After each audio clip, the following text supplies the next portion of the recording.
Hello students, welcome to biometrics classes online. और अब हम कर रहे हैं क्रैश कोर्स का ये नया lecture that is of the redox reaction. ठीक है, तो इस लेक्चर में हम लोग पूरा ही चैप्टर कवर अप करेंगे। इसके सारे ही इंपॉर्टेंट कॉन्सेप्ट्स हम लोग रिवाइज करेंगे फटाफट, और सारी चीज़ों को कोशिश करेंगे कि अच्छे तरीके से जो भी उसका डिजायर्ड तरीके से हमको समझ में आना चाहिए हम लोग समझेंगे। और उसके बाद फिर एमपीक्यू तो करना ही है हमको, मोस्ट प्रोबेबल क्वेश्चंस हम करेंगे। ठीक है, so let's focus on this lecture and start. ठीक है, तो चलो स्टार्ट करते हैं क्रैश कोर्स रेडॉक्स रिएक्शन का। देखें जरा इस लेक्चर में क्या क्या है, अपन क्या क्या देखेंगे इस चैप्टर में। तो सबसे पहले तो हम यहाँ पर देखेंगे कि ऑक्सीडेशन और रिडक्शन का मतलब क्या होता है। ठीक है, definition of oxidation and reduction. ठीक है, ऑक्सीडेशन एंड रिडक्शन। ठीक है, उसके बाद में तुम लोगों को बताऊंगा क्या बोलते हैं ऑक्सीडेशन नंबर का कॉन्सेप्ट। ऑक्सीडेशन नंबर के बारे में जानेंगे। ठीक है, ऑक्सीडेशन नंबर के बाद हम लोग चर्चा करेंगे यहां पर कुल मिला के जो जिस तरीके की ऑक्सीडाइजिंग या oxidation reduction on the basis of oxidation number, और ऑक्सीडेशन नंबर के रूल्स क्या क्या है। Rules of oxidation number, rules of finding oxidation number. ठीक है, ऑक्सीडेशन नंबर के क्या क्या रूल्स हैं, कुछ स्पेशल केसेस देखेंगे हम लोग जहां पर स्ट्रक्चर के बेसिस पर हमको ये डिसाइड करना पड़ता है कि बेसिकली इसका ऑक्सीडेशन नंबर क्या है। तो वो चीजें भी हम लोगों को थोड़ा बहुत कंसिडर देख लेंगे हम लोग। फिर उसके बाद बात करेंगे कि रेडॉक्स रिएक्शंस होते क्या हैं। फाइनली रेडॉक्स रिएक्शंस को डिफाइन करेंगे। फिर डिस्प्रपोर्शनेशन रिएक्शंस क्या होती हैं, वो भी लगभग इसी से रिलेटेड कॉन्सेप्ट है, प्रोपोर्शनेशन। ठीक है, बहुत सिंपल सी चीज है, ज्यादा कोई बड़ी चीज नहीं है। और उसके बाद फिर हम यहाँ पर क्या बोलते हैं बैलेंसिंग द केमिकल रिएक्शन देखना है। ठीक है, balancing balancing the chemical equation, balancing the redox reaction. ठीक है, ये चीज हमको यहाँ पर ये टॉपिक्स हमको कवर करने हैं। बैलेंसिंग द रेडॉक्स रिएक्शन के दो मेथड हैं, एक ऑक्सीडेशन नंबर मेथड, एक half reaction method. However since we are preparing for NEET exams, तो हम लोगों को ये मैटर नहीं करता है कि आप बेसिकली कौन सा मेथड अपना रहे हो। मैं तुमको दोनों ही मेथड बता दूंगा, तुमको जो कंफर्टेबल लगे उससे तुम कैरी फॉरवर्ड करना और वही तुमको अप्लाई करना है। कहाँ पे बैलेंसिंग के किस टाइप के क्वेश्चन आते हैं, कहाँ कैसी जरूरत पड़ती है, वो भी मैं तुम लोगों को बता दूंगा। ठीक है, तो एक एक करके सारी चीजें हम लोग देखना स्टार्ट करते हैं। बहुत ही सिंपल, बहुत ही छोटा सा चैप्टर है ये। हालांकि इसमें ई नॉट और ई इलेक्ट्रोड पोटेंशियल से रिलेटेड चीजें होती हैं, लेकिन उसको मैं इलेक्ट्रोकेमिस्ट्री में कवर करूंगा, तो टेंशन मत लेना इस चीज की। तो इलेक्ट्रोकेमिस्ट्री में हम लोग कवर कर लेंगे। चलो अब स्टार्ट करते हैं अपन यहाँ पर ऑक्सीडेशन एंड रिडक्शन की डेफिनेशन से। ठीक है, तो यहाँ पर बहुत ही बिल्कुल सिंपल डेफिनेशन रहेंगी ऑक्सीडेशन और रिडक्शन की। तो सबसे पहले अपन ऑक्सीडेशन को डिफाइन करते हैं। तो ऑक्सीडेशन का मतलब क्या होता है, ऑक्सीडेशन का मतलब क्या होता है, ऑक्सीडेशन मतलब देखो बचपन में अपन ने पढ़ा था, ऑक्सीडेशन में बचपन में हमने पढ़ा था, it is the gain of oxygen. ठीक है, ये बचपन वाली डेफिनेशन है। या हमने ये भी देखा था कि लॉस ऑफ हाइड्रोजन को भी हम क्या बोलते हैं, ऑक्सीडेशन बोलते हैं। और जो अभी ट्रेंडिंग है उसको हम बोलते हैं, क्या बोलते हैं, लॉस ऑफ इलेक्ट्रॉन्स।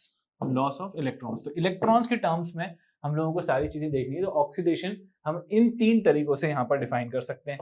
दूसरा हम यहाँ पर अब डिफाइन करते हैं रिडक्शन को।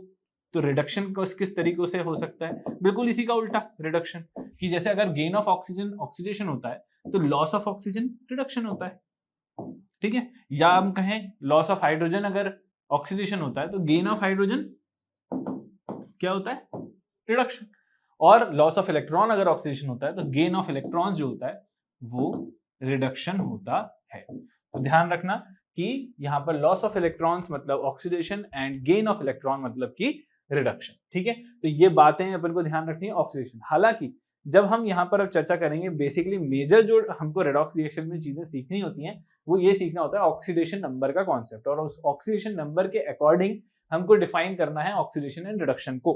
ठीक है, तो अब सबसे पहले हम यहाँ पर ऑक्सीडेशन एंड रिडक्शन के बेसिक डेफिनेशन तो जान दिए हैं, लेकिन अब हम यहाँ पर देख लेते हैं सबसे पहले कि ऑक्सीडेशन नंबर क्या होता है, और उसके बाद फिर हम चर्चा करेंगे कि ऑक्सीडेशन नंबर के बेसिस पर हम इसको कैसे डिफाइन करते हैं। तो सबसे पहले let's go for oxidation number. ठीक है, तो ऑक्सीडेशन नंबर को अब हम डिफाइन करते हैं, let's check it out. Oxidation number क्या होता है, ऑक्सीडेशन नंबर एनी आइडिया, बोले सर होता तो है कुछ ठीक है, तो यहाँ पर ठीक है, तुम लोगों को आइडिया है इस चीज का, मुझे मालूम है, लेकिन ठीक है, थोड़ा सा और क्लियरिटी लाते हैं कॉन्सेप्ट में। ठीक है, तो ऑक्सीडेशन नंबर, सबसे पहले बात तो तुमको ये पता होना चाहिए कि ये एक हाइपोथेटिकल कॉन्सेप्ट होता है। It is a hypothetical concept, hypothetical concept है ये, और कॉन्सेप्ट भी या कहो कि हाइपोथेटिकल चार्ज होता है, ऐसा चार्ज जो एक्चुअली नहीं है, जो एक्चुअली एग्जिस्ट नहीं करता, वो हाइपोथेटिकल चार्ज कहलाता है। ठीक है, हाइपोथेटिकल कॉन्सेप्ट है या हाइपोथेटिकल चार्ज कहलाता है ऑक्सीडेशन नंबर।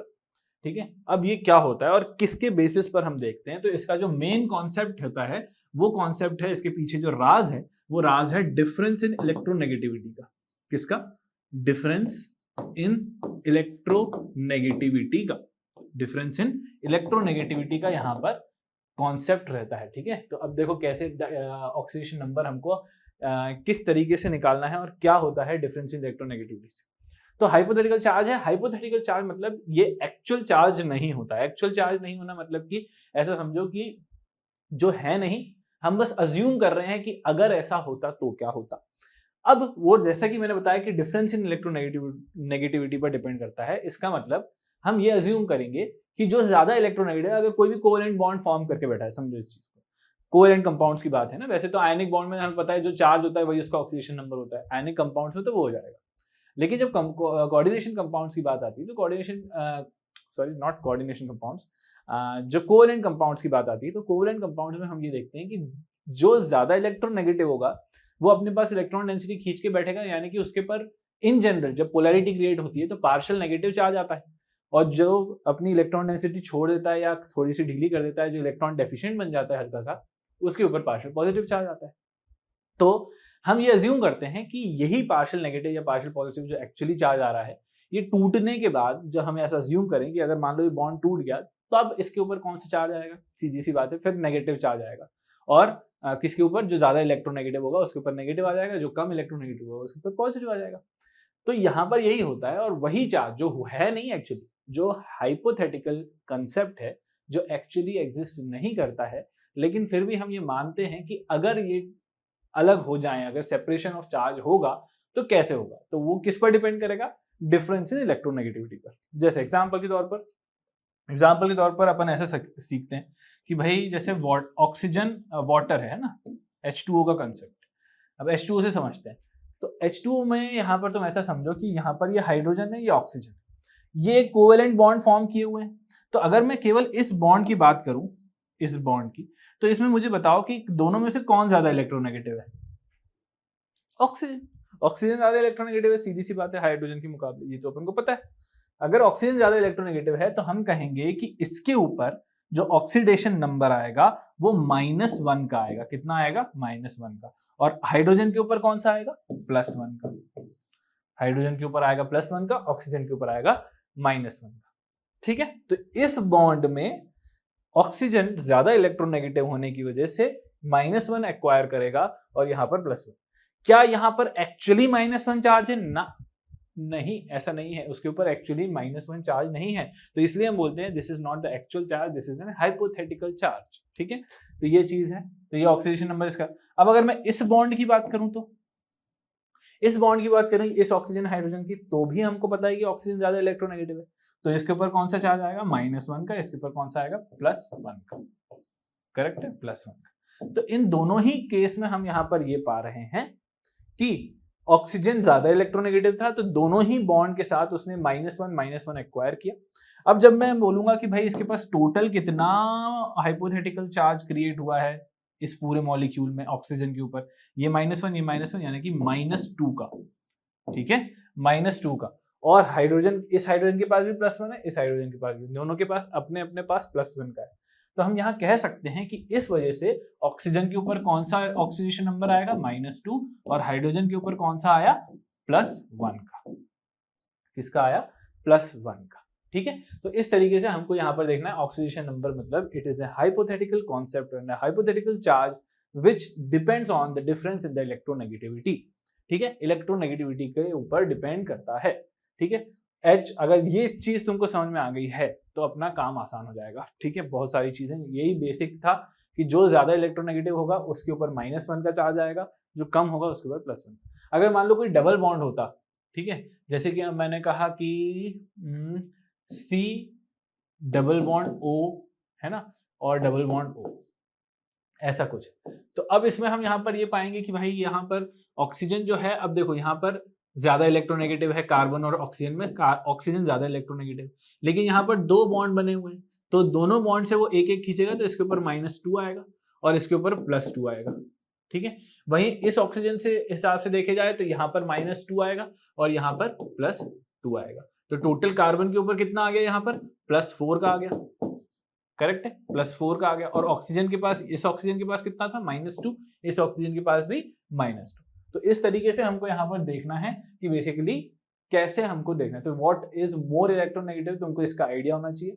अगर मान लो कोई भी इलेक्ट्रोनेगेटिव नहीं है, फिर जैसे फॉर एग्जांपल है ना, इस वजह से ऑक्सीडेशन नंबर, ये भी ध्यान रखना, ऑक्सीडेशन नंबर हाइपोथेटिकल कॉन्सेप्ट के साथ साथ, क्योंकि इलेक्ट्रोनेगेटिविटी पर डिफरेंस पर डिपेंड करता है, तो इसलिए ये एक रिलेटिव कॉन्सेप्ट है। यानी कि इसी वजह से, यही वजह है कि बहुत सारे elements multiple oxidation states show करते हैं, और उसका reason multiple oxidation state show करने का कहीं ना कहीं यही रहता है कि बेसिकली वहां पर डिफरेंस इन इलेक्ट्रोनेगेटिविटी भी कंसिडर की जाती है। जैसे फॉर एग्जांपल, जैसे ऑक्सीजन खुद है, तो ऑक्सीजन -2 भी शो करता है, और क्या बोलते हैं +1 +2 भी शो करता है, सीधी सी बात है, और 0 भी शो करता है। जैसे फॉर एग्जांपल मैंने कहा कि भाई Cl2 है, अब Cl ये बॉन्ड है, करेक्ट है। अब इस Cl में मैं देख रहा हूं कि भाई दोनों ही बराबर तरीके से इलेक्ट्रोनेगेटिव है, there is no difference in electronegativity, electronegativity का कोई डिफरेंस नहीं है। ये भी इलेक्ट्रॉन डेंसिटी को उतनी ही ताकत से खींच रहा है जितना ये खींच रहा था, तो इस वजह से ये नॉन पोलर भी है। Cl2 is non polar in nature, इसलिए इसके पास कोई भी, there is no difference in electronegativity. और इस वजह से हम यहाँ पर ये कहेंगे कि क्योंकि यहाँ पर कोई भी डिफरेंस इन इलेक्ट्रोनेगेटिव नहीं है, नेगेटिविटी नहीं है, इसलिए इसके ऊपर भी 0 ऑक्सीडेशन नंबर आएगा, इसके ऊपर भी 0 ऑक्सीडेशन नंबर आएगा, क्योंकि कोई भी अच्छे तरीके से इलेक्ट्रॉन को अपने पास नहीं खींच रहा है। जब डिफरेंस आता है इलेक्ट्रोनेगेटिविटी का, तब हम कहते हैं, ठीक है, ओके, समझ में आ गया। तो इलेक्ट्रोनेगेटिविटी का डिफरेंस जब रहेगा, तभी हम यहाँ पर बात करेंगे कि ऑक्सीडेशन नंबर कैसे हमको देखना है, ओके, ये चीज है। तो अब इसके क्या क्या रूल्स हैं, उसको हम एक बार देख लेते हैं कि what are the rules of writing the oxidation. तो rules for determining oxidation number. Oxidation number को डिटरमाइन करने के क्या क्या रूल्स हैं, वो एक बार हम एक एक करके देखते हैं। तो सबसे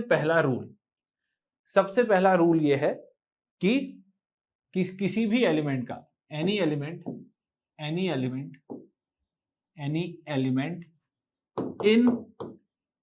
in its free, or we can say elemental state,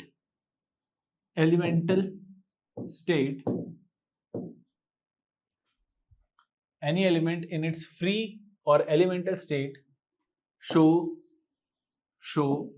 zero oxidation state,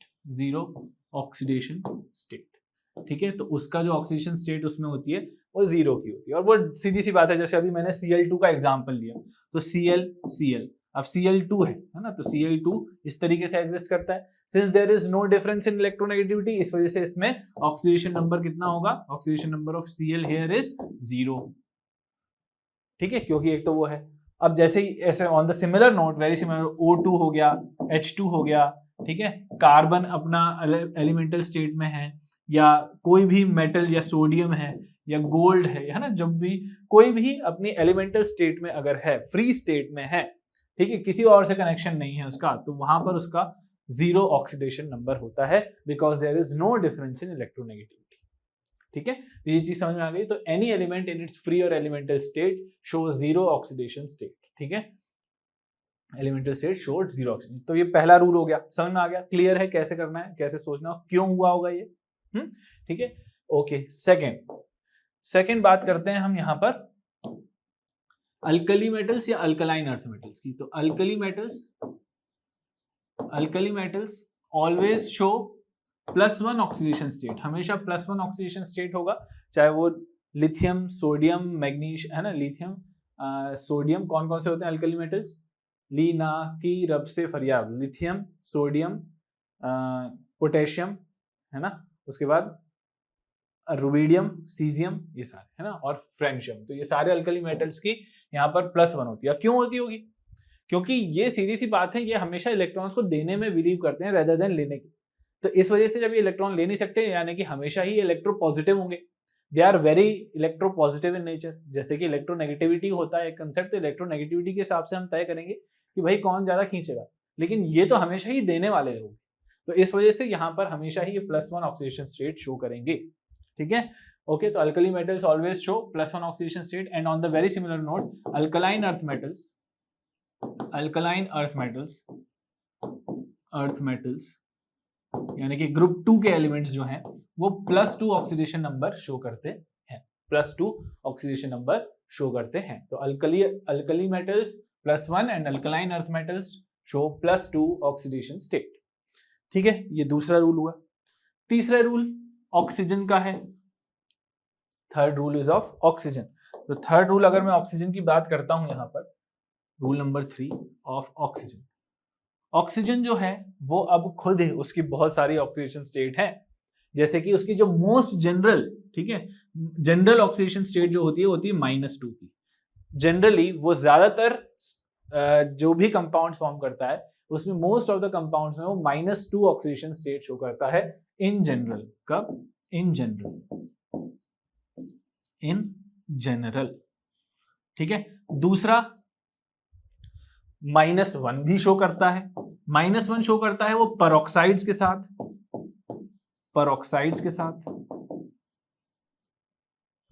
है ना, जैसे एग्जांपल के तौर पर H2O2, है ना, हाइड्रोजन पेरोक्साइड। अब जैसे H2O2 है, अब इसमें क्यों वो -1 ऑक्सीडेशन स्टेट शो कर रहा होगा? देखो, हमने बताया कि डिफरेंस इन इलेक्ट्रोनेगेटिविटी वजह होती है, करेक्ट है। तो जरा इस बॉन्ड को जरा कंसीडर करें, तो इस HO बॉन्ड में कौन ज्यादा इलेक्ट्रोनेगेटिव है? ऑक्सीजन। तो इसके ऊपर कौन आएगा? यहां पर -1 आएगा और यहां पर 0 आएगा। करेक्ट। ओ सॉरी, 0 नहीं रहे, +1 आएगा, है ना।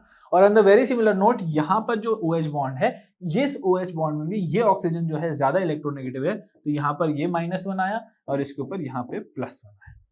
क्लियर? तो अब यहाँ पे इस OH बॉन्ड की बात हो गई, ये भी सही बात है। यहाँ पर इस OH बॉन्ड की बात हो गई, ये भी ठीक है। लेकिन बच्चों यहाँ पर देखो कि इस OO बॉन्ड का क्या सीन है। इस OO बॉन्ड की जब हम चर्चा करेंगे तो हम यहाँ पर ये ऑब्जर्व करेंगे कि भाई there is no difference in electronegativity. यहाँ पर ये ऑक्सीजन भी उतना ही तगड़ा है जितना ये है। तो since there is no difference in electronegativity, इस वजह से इस बॉन्ड की तरफ से यहां पर कोई भी डिफरेंस इन इलेक्ट्रोनेगेटिविटी नहीं होने की वजह से 0 ऑक्सीडेशन स्टेट इसके ऊपर चढ़ेगा, इसके ऊपर भी 0 चढ़ेगा। क्लियर? इतनी बात क्लियर। अब अगर जरा नेट देखें, तो अगर मैंने कहा कि अब इसका जरा नेट देखें तो हो क्या रहा है यहाँ पर, अगर इस ऑक्सीजन के ऊपर नेट ऑक्सीडेशन नंबर कितना आ रहा है? -1 और 0, -1 का। इस ऑक्सीजन के ऊपर कितना चार्ज आ रहा है? -1 और 0, -1 का। दोनों के ऊपर -1 है, तो इसलिए हम यहाँ पर बोलेंगे कि यहाँ पर इस टाइप के केस में ऑक्सीजन जो होता है अपना पेरोक्साइड्स के केस में -1 ऑक्सीडेशन स्टेट शो करता है। तो ऑक्सीजन की अभी अपन ने 2 ऑक्सीडेशन स्टेट देख ली है, एक -2 जो इन जनरल ज्यादातर केसेस में, जैसे H2O का मैंने बताया था, H2O में -2 ऑक्सीडेशन स्टेट होती है। -1 वो पेरोक्साइड्स के केस में शो करता है, ठीक है। 0 वो फ्री स्टेट में शो करता है। 0 वो किस किस के साथ हो सकता है? O2 के साथ हो सकता है, O3 के साथ हो सकता है, ठीक है। जब भी वो एलिमेंटल स्टेट में होगा वो 0। सीधी सी बात है, there is no difference in electronegativity, इस वजह से ऐसा होता है, ठीक है। अब वो इनफैक्ट यहाँ पर 0 से बताने से पहले मैं तुमको ये भी बता दूं कि वो -½ भी शो करता है, -½ ऑक्सीडेशन स्टेट भी शो करता है। तो ऑक्सीडेशन स्टेट फ्रैक्शन में भी हो सकती है? जी हाँ बच्चों, ऑक्सीडेशन स्टेट फ्रैक्शन में भी हो सकती है। कैसे होती है? क्योंकि वो ऑन एन एवरेज है ना। देखो कैसे, तो देखो यहाँ पर ये -½ होता है सुपर ऑक्साइड्स के केस में। ये जो होते हैं ये सुपर ऑक्साइड्स का केस है। सुपर ऑक्साइड्स जैसे एग्जांपल के तौर पर KO2, potassium super oxide. Potassium super oxide कैसा होता है? तो देखो K है, KO2। अब यहां पर अगर मैंने कहा कि ये ओवरऑल चीज न्यूट्रल है, ठीक है। अब पोटेशियम के ऊपर +1 आ रहा है, ओवरऑल तो ये न्यूट्रल है ना, दिस इज न्यूट्रल, इसके ऊपर नेट चार्ज कितना है 0 का। अब पोटेशियम के ऊपर अगर +1 ऑक्सीडेशन, क्यों आएगा पोटेशियम के ऊपर +1? क्योंकि भाई वो अल्कली मेटल है, अल्कली मेटल हमने पढ़ा है कि वो +1 ही होता है। अब अगर इस +1 को यहाँ पर 2 ऑक्सीजन सेटिस्फाई कर रहे होंगे तो दोनों ऑक्सीजन ओवरऑल O2 के ऊपर कितना चार्ज आ रहा होगा? O2 के ऊपर -1 का आ रहा होगा। अगर O2 के ऊपर -1 का आ रहा है तो एक ऑक्सीजन के ऊपर कितना आ रहा होगा? एक ऑक्सीजन के ऊपर -½ का आ रहा होगा, तभी 2 ऑक्सीजन मिलकर के -1 बांट रहे हैं ना, तो -1 2 ऑक्सीजन में बट रहा है, तो इस वजह से हम कहेंगे कि यहाँ पर ऑक्सीजन के ऊपर कौन सा चार्ज आया बच्चों? -½ का। इस वजह से हम कहेंगे कि इसकी ऑक्सीडेशन स्टेट -1/2 होती है सुपर ऑक्साइड के साथ, जहां पे वो अल्कली मेटल्स के साथ ये बनाता है। तो अल्कली मेटल के साथ पोटेशियम सुपर ऑक्साइड में हम देखेंगे कि उसका ऑक्सीडेशन स्टेट -½ की है, ठीक है। तो ये चीज होती है, ओके। फिर 0 जैसा मैंने बताया, 0 O2 के साथ भी हो सकता है और O3 के साथ भी हो सकता है। तो एलिमेंटल स्टेट में O2 या O3 है तो 0 ऑक्सीडेशन स्टेट शो करेगा, ठीक है। तीसरा हम यहां पर देख सकते हैं +1 और +2 ऑक्सीडेशन स्टेट भी शो करता है। ये क्या बात कर रहे हो सर, ऑक्सीजन +1 और +2 भी? यस। अब सोच के देखो किसके साथ कर सकता होगा ये, जो अब सीधी सी, इसका मतलब क्या है? देखो, इसका ऑक्सीडेशन स्टेट के +1 और +2 शो करने का मतलब क्या है कि डेफिनेटली यहां पर ऐसा हुआ होगा कि ये तभी पॉसिबल है जब ऑक्सीजन ज्यादा इलेक्ट्रोपॉजिटिव हो जाएगा किसी सामने वाले के मुकाबले, है ना। ऑक्सीजन सामने वाले के मुकाबले ज्यादा इलेक्ट्रोपॉजिटिव अगर हो गया तभी वो +1 या +2 ऑक्सीडेशन स्टेट देगा। अब ये कौन ऐसा एलिमेंट है जिसके सामने ऑक्सीजन इलेक्ट्रोपॉजिटिव हो जाए? वो तो उससे ज्यादा इलेक्ट्रोनेगेटिव वाला होना पड़ेगा। तो ऑक्सीजन से ज्यादा इलेक्ट्रोनेगेटिव कौन है? फ्लोरीन। यस। तो फ्लोरीन क्योंकि सबसे ज्यादा इलेक्ट्रोनेगेटिव होता है, तो जब ऑक्सीजन फ्लोरीन के साथ कंपाउंड बनाएगा, जब ऑक्सीजन फ्लोरीन के साथ कंपाउंड बनाएगा तब वो +1 या +2 ऑक्सीडेशन स्टेट शो कर सकता है। जैसे एग्जांपल के तौर पर मैंने कहा कि भाई एक बार बताओ, O2F2 में ऑक्सीजन का ऑक्सीडेशन स्टेट कितना होगा? तो हम यहां कहेंगे O2F2 में, यहां पर क्योंकि ऑक्सीजन ज्यादा इलेक्ट्रोपॉजिटिव है तो इसलिए यहां पर +1 ऑक्सीडेशन स्टेट शो कर देगा ऑक्सीजन, क्योंकि हर फ्लोरीन की तरफ से -1 आ रहा है, टोटल -2 होगा। यहाँ पर ऑक्सीजन जो है ये तो है ना, तो इस वजह से मैंने ये बताया था फ्लोरीन का बताया क्या? नहीं, फ्लोरीन का नहीं बताया अभी, ठीक है। फ्लोरीन के बारे में चर्चा करता हूँ, ठीक है। क्योंकि फ्लोरीन इलेक्ट्रोनेगेटिव है तो फ्लोरीन ऑक्सीजन से ज्यादा इलेक्ट्रोनेगेटिव है, तो वो तो -1 दे रहा है, और 2 फ्लोरीन है तो -2 दे रहे होंगे, तो -2 यहाँ पर शेयर कितने कर रहे हैं? दोनों ऑक्सीजन। तो यहाँ पर इसका +1 ऑक्सीडेशन से, और +2 कैसे आएगा? +2 आएगा OF2 के साथ। OF2 जैसा कंपाउंड बना लिया, तो OF2 में यहाँ पर हम ये पाएंगे कि फ्लोरीन जो है वो अपने 2 -2 दे रहा है, -1 दे रहा है, और 2 फ्लोरीन -2 दे रहे हैं, तो एक ऑक्सीजन वहां पर 2 माइनस को कवर कर रहा है, तो +2 के साथ कवर करेगा। इस वजह से ऑक्सीजन -2, -1, -½ 0 +1 +2 ये सारे ऑक्सीडेशन स्टेट शो करता है। ओके, समझे? ओके, तो ये चीज तुमको समझ में आनी चाहिए, क्लियर हो गई होगी अभी तक मेरे ख्याल से इन सारे ही एग्जांपल्स के साथ कि डिफरेंस इन इलेक्ट्रोनेगेटिविटी ही है। और यहां पर ये भी तुम्हें समझ में आया होगा कि ऑक्सीडेशन नंबर कैसे चढ़ता है। एक वेरिएबल, एक रिलेटेबल कॉन्सेप्ट है, रिलेटिव कॉन्सेप्ट है कि सामने कौन है। ऐसा नहीं हो सकता कि भाई साहब यहाँ पर कोई किसी पर्टिकुलर ऑक्सीजन की या किसी भी पर्टिकुलर एलिमेंट की जो ऑक्सीडेशन स्टेट है वो फिक्स है, नहीं, ऐसा नहीं है। इट डिपेंड्स कि सामने कौन है, ये चीज है, ठीक है।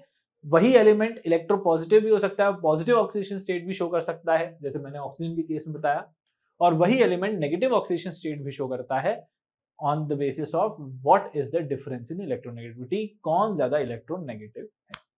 This is the main concept, this is the एकदम फंक्शनल, एकदम basic fundamental concept of oxidation number, ठीक है। तो ये चीज है ऑक्सीजन का। यहाँ पर तीसरा रूल हम लोगों ने समझ लिया कि कौन कौन से वेरिएबल, कौन कौन सी ऑक्सीडेशन स्टेट ऑक्सीजन शो कर सकता है, ठीक है। तो अपनी बात हो गई है ऑक्सीजन से रिलेटेड। अब किसकी बात कर लें? चलो फ्लोरीन की बात कर लेते हैं, ठीक है। अब बात करते हैं हम फ्लोरीन की। तो चौथा रूल आ रहा है यहाँ पर फ्लोरीन का कि फ्लोरीन क्योंकि सबसे ज्यादा इलेक्ट्रोनेगेटिव होता है, इस वजह से -1 ऑक्सीडेशन स्टेट ही शो करता है, क्योंकि फ्लोरीन किसी के भी साथ कंपाउंड बनाएगा तो वो ज्यादा इलेक्ट्रोनेगेटिव ही रहना है, और क्योंकि अगर वो ज्यादा इलेक्ट्रोनेगेटिव होना है तो इसका मतलब साफ है कि उसके ऊपर -1 ऑक्सीडेशन नंबर ही आएगा। तो इसलिए fluorine always show -1 because it is the king of electronegativity, king of electronegativity, ठीक है। तो यहाँ पर इलेक्ट्रोनेगेटिविटी का किंग होने की वजह से फ्लोरीन जो है हमेशा ही अपने पास इलेक्ट्रॉन डेंसिटी खींच के रखता है, इसलिए उसके पास ऑक्सीडेशन स्टेट -1 ही होता है।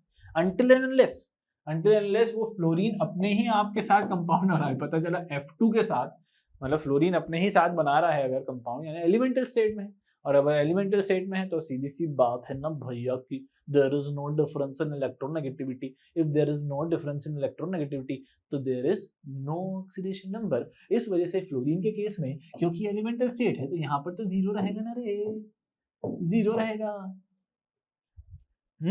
तो F2 ऐसा मत सोचना कि भाई फ्लोरीन तो सर आपने बताया तो हमेशा ही -1 होता है, तो क्या F2 के साथ भी वो -1 नहीं होगा क्या?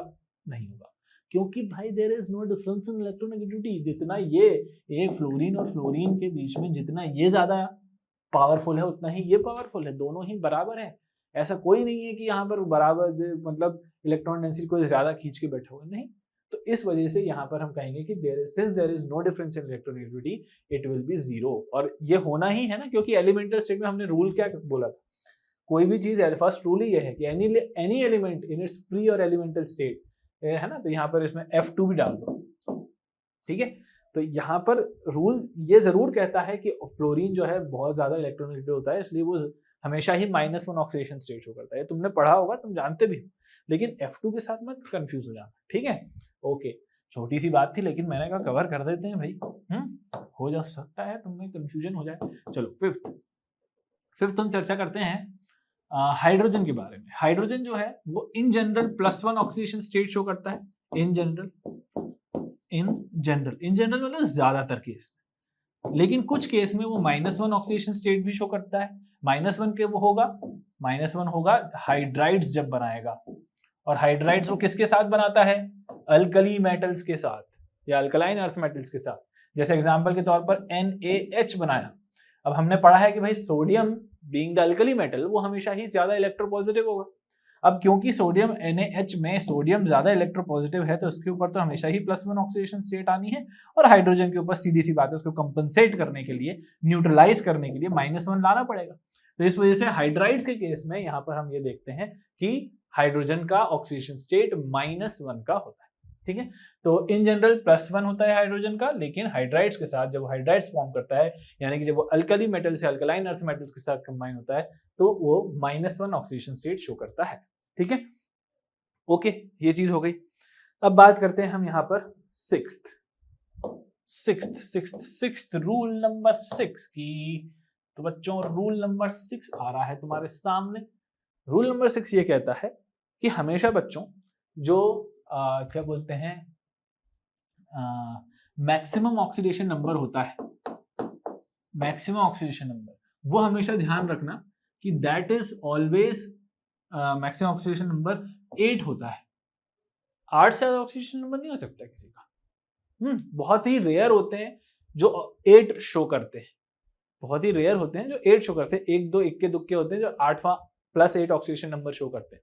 लेकिन और इनफैक्ट ज्यादातर केस में तो +7 होता है। +7 से ज्यादा ऑक्सीडेशन स्टेट आपको मोस्ट ऑफ द केसेस में देखने को नहीं मिलेगा, ठीक है। और अगर ऐसा हो गया कि कभी आपने कैलकुलेट करते टाइम यहां पर ये देख लिया कि भाई साहब जो ऑक्सीडेशन नंबर है वो तो +7 से ज्यादा आ रहा है, तो उस केस में तुम समझ लेना कि बेटा यहां पर कैलकुलेशन का रोल नहीं है, यहाँ पे स्ट्रक्चर में कुछ लोचा है। तो इस वजह से रूल नंबर 7 के तौर पर तुम ये लिख लो कि always prefer structure over calculation, over calculation. अब ये कैलकुलेशन क्या चीज है भाई? कौन सा कैलकुलेशन, कैसा कैलकुलेशन, काहे का बताता हूं, ठीक है। तो देखो रूल नंबर 8, कैलकुलेशन तब करना जब हमको in general most of the cases में तुम्हें कैलकुलेशन करके ही ऑक्सीडेशन नंबर फाइंड आउट करना है, ठीक है।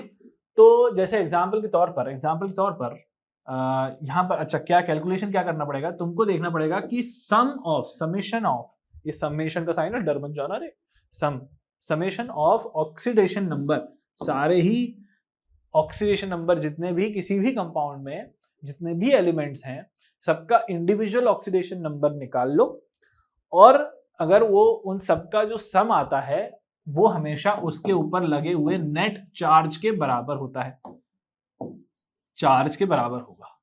ठीक है, sum of oxidation number is always equal to the charge on it. अगर वो न्यूट्रल है तो सम ऑफ ऑक्सीडेशन नंबर जो होगा वो 0 होगा इन केस ऑफ न्यूट्रल।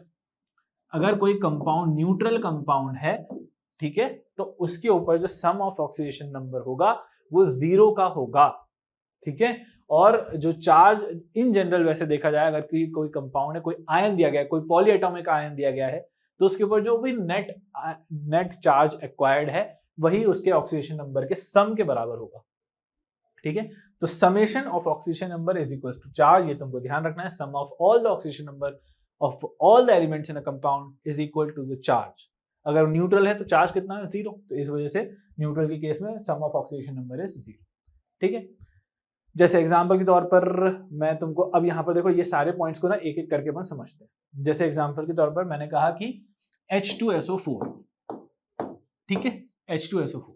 अब इसमें मैंने कहा कि जो भी मैंने रूल्स बताए हैं उसके अकॉर्डिंग तुमको यहाँ पर सल्फर का ऑक्सीडेशन नंबर पता करना है। तो कैसे करेंगे कि सल्फर जो है इसको पहले तो X मान लो।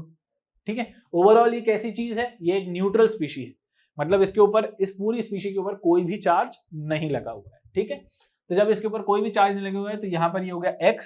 अब यहाँ पर H2 है, मैंने कहा था कि इन जनरल जब हमको कुछ भी नहीं है तो हमको इन जनरल मानना है कि यहाँ पर हाइड्रोजन जो है वो कौन सा ऑक्सीडेशन शो कर रहा है? +1 का। तो अगर +1 का है तो यहाँ पर सीधी सी बात है 2 है ना, तो ये हो जाएगा 2 × +1 प्लस X, और यहाँ पे ऑक्सीजन है और in general oxygen -2 oxidation number देता है, ये चीज हमने पढ़ी है। और अगर यहाँ पे -2 दे रहा है तो 4 ऑक्सीजन मिलकर देंगे -2 × 4, तो यानी कि +-2 × 4, करेक्ट है। तो यहाँ पर हम देखते हैं कि यहाँ पर अब इसको, और ये चीज पूरे देखो, ये ऑक्सीडेशन नंबर हाइड्रोजन का हुआ, ये ऑक्सीडेशन नंबर सल्फर का हम लोग मान रहे हैं, यही हमको निकालना है, और ये किसका हुआ? ऑक्सीजन का। तो जितने भी एलिमेंट्स हैं सबका इंडिविजुअल हमने ऑक्सीडेशन नंबर का यहाँ पर सम कर रहे हैं, और ये चीज किसके बराबर आनी चाहिए? ओवरऑल चार्ज के बराबर। ओवरऑल चार्ज कितना है इसके ऊपर? 0, तो इस वजह से यहाँ पर 0 हो गया। ठीक है, तो अब अगर हम यहाँ पर इसको कैलकुलेट करेंगे तो कितना आएगा? ये +2 + X - 8 इज इक्वल्स टू 0। तो यहाँ पर अगर यहाँ पे +2 - 8 -6 होता है, -6 उधर जाके +6 हो जाएगा, तो X आ जाएगा बच्चों यहाँ पर +6 आ गया, करेक्ट है। तो यहाँ पर इसका मतलब यहाँ पर सल्फर की जो ऑक्सीडेशन स्टेट थी वो कितनी थी? +6 थी। तो इस तरीके से हम यहाँ पर कर सकते हैं। तो ये हो गया कैलकुलेशन। ठीक है, तो कैलकुलेशन मतलब कि यहाँ पर किस तरीके से हमको कैलकुलेट करना है कि भाई यहाँ पर हाइड्रोजन जो है वो +1 था, तो है ना। अगर देखो इसी चीज को जल्दी जल्दी करना है तो कैसे करेंगे? फटाफट वही चीज तुमको आनी चाहिए, मेरे ख्याल से आती भी होगी और आना भी चाहिए भी। ठीक है, तो कैसे? H2 है तो यहाँ पर ये आ गया, ये +2 हो गया। ठीक है, यहाँ पर ऑक्सीजन एक -2 था, -2 यहाँ पर टोटल 4 ऑक्सीजन थे तो ये -8 हो रहा होगा। तो यहाँ पे सीधी सी बात है 0 करना है, तो +2 - 8 यहाँ पे -6 हो रहा है, -6 यानी कि ये उसको 0 करने के लिए +6 दे रहा होगा अपना। तो इस तरीके से अपन ने फटाफट कर लिया, समझ रहे हो? तो दिमाग में हो जाना चाहिए फटाफट फटाफट, क्विकली। ठीक है, तो इसकी प्रैक्टिस लगेगी तुमको अच्छे खासे। अगर नहीं है तो, अगर है तो वेल एंड गुड, बहुत बढ़िया, अच्छी बात है, कॉन्ग्रेचुलेशन। ठीक है, लेकिन हमको अगर जिसको नहीं आता है उसको अच्छे से प्रैक्टिस करना है। ठीक है, ओके, तो ये हो गया। अब जैसे मैंने बताया था कि यहाँ पर तुमको यहाँ पर ये समझ में आ गया है कि ऑक्सीडेशन नंबर क्या होता है ना। अब मैंने यहाँ पर ये 2 चीजें तुमको बोली हैं कि मैक्सिमम ऑक्सीडेशन नंबर जो होता है वो +8 या +7 हो सकता है, और स्ट्रक्चर जो होता है वो कैलकुलेशन के ऊपर प्रेफर करना है हमको, है ना। Always prefer structure over calculation. क्यों बोला जा रहा है ये, आओ चर्चा करें। ठीक है, इन दोनों रूल के बारे में अपन पढ़ते हैं। जैसे एग्जाम्पल के तौर पर अगर मैंने यही रूल जो कैलकुलेशन वाला है वो चीज मैंने एक ऐसे कंपाउंड में लगाई, जैसे मैंने कहा कि H2S2O8, ठीक है, H2S2O8। अब मैंने कहा कि भाई साहब यहाँ पे जरा सल्फर का ऑक्सीडेशन नंबर पता करके तो बताना जरा।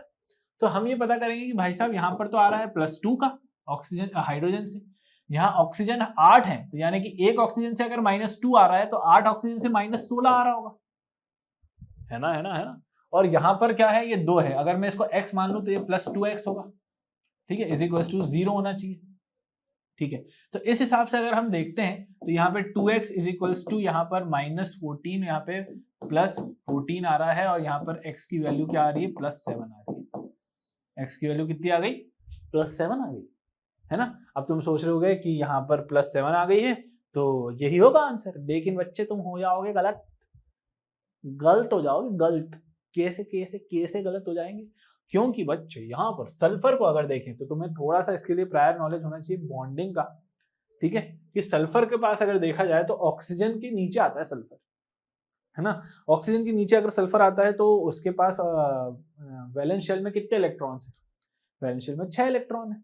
तो वैलेंस शेल में सल्फर के पास 6 इलेक्ट्रॉन है, 1 2 3 4 5 6 इलेक्ट्रॉन है सल्फर के पास। अगर सल्फर के पास 6 इलेक्ट्रॉन है वैलेंस शेल में, और वैलेंस शेल के इलेक्ट्रॉन्स ही पार्टिसिपेट करते हैं बॉन्डिंग, है ना, तो अब इसका मतलब ये है कि सल्फर मैक्सिमम अपनी वैलेंसी कितनी शो कर सकता है, 6 की शो कर सकता है बस। तो sulphur can only show highest valency to be 6 से ज्यादा नहीं हो सकती। अगर वो 6 से ज्यादा वैलेंसी शो नहीं कर सकता तो भाई +7 कहां से आ गया, समझे समझे समझे।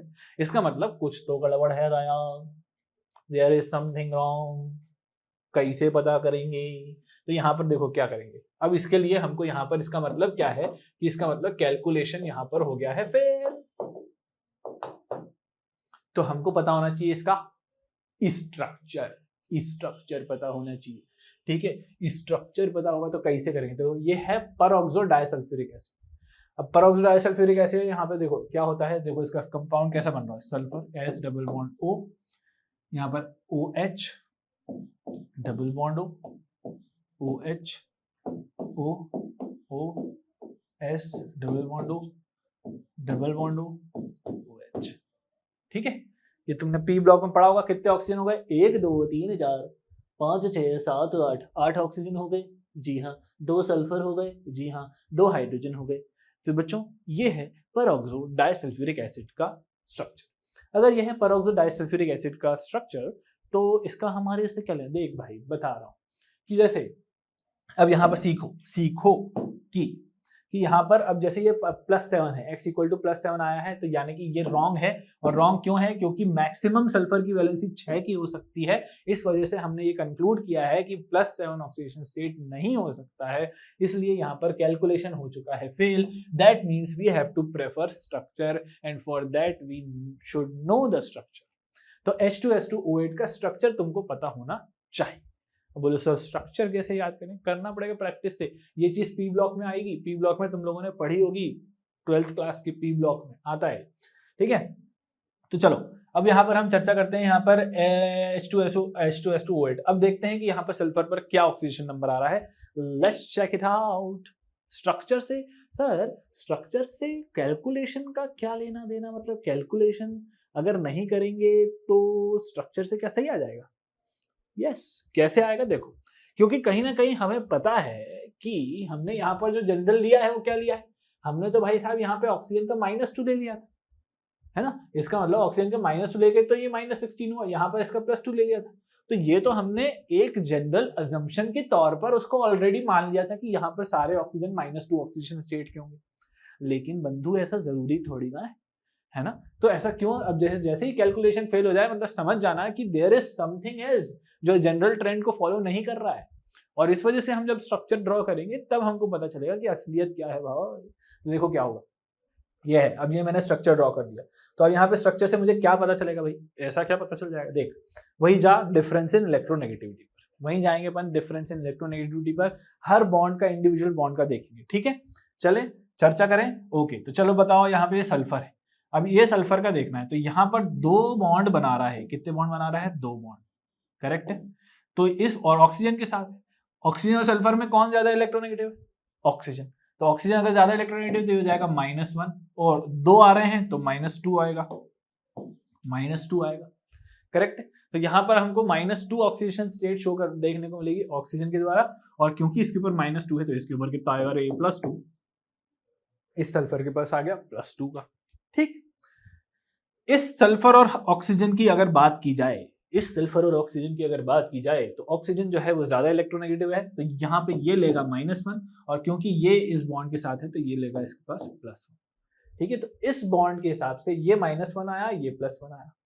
इस सल्फर ऑक्सीजन के हिसाब से भी देखें तो ये बिल्कुल वैसे ही रहेगा, इसके ऊपर आएगा -2 क्योंकि यहाँ पे डबल बॉन्ड था, डबल बॉन्ड के लिए इसके पास -2, इसके पास आया +2। ठीक है, यहाँ पे इस सल्फर और ऑक्सीजन के साथ देखें तो एक सिंगल बॉन्ड से जुड़े हुए हैं ये, और क्योंकि ये सिंगल बॉन्ड से जुड़े हुए हैं तो इसके ऊपर आएगा -1 और इसके ऊपर आएगा +1, क्योंकि ये ज्यादा इलेक्ट्रोनेगेटिव था तो इस वजह से -1 इसने घेर लिया।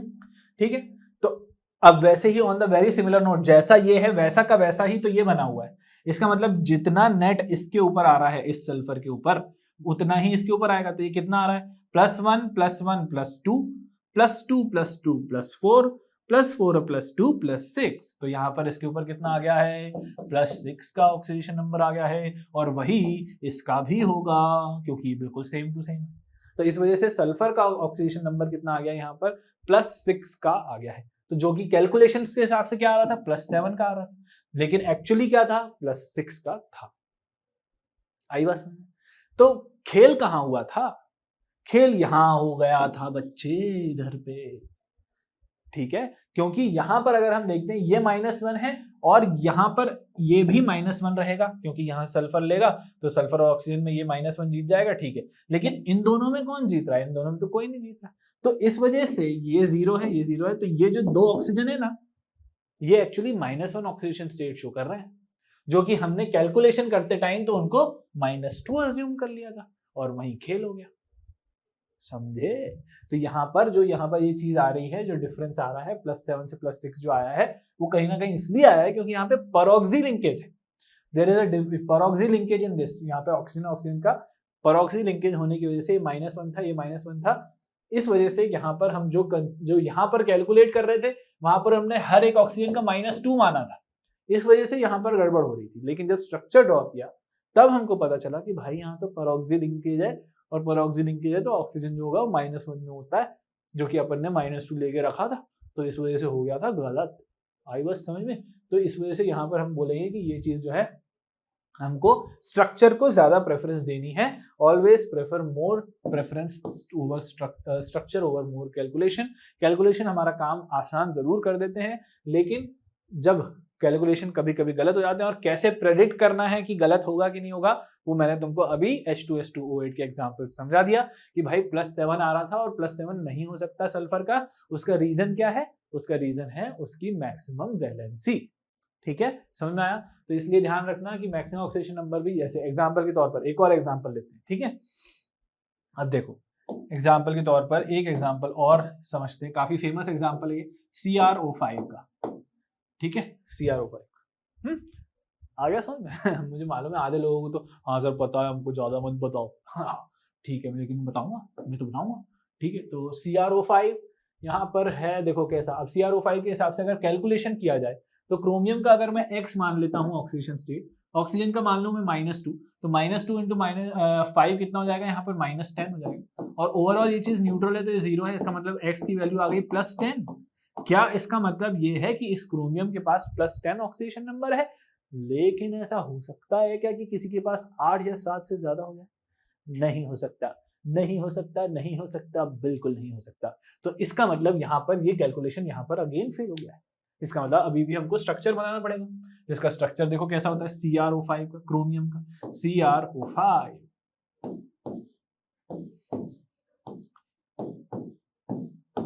जे बात, ठीक है। तो CrO5 का ये स्ट्रक्चर होता है, CrO5 का। हम यहाँ पर हम जब देखते हैं तो अब यहाँ पर हम देख रहे हैं कि किस तरीके से यहाँ पर इलेक्ट्रोनेगेटिविटी का डिस्ट्रीब्यूशन है। सारे ही ऑक्सीजन क्रोमियम से ज्यादा इलेक्ट्रोनेगेटिव है, मान लिया।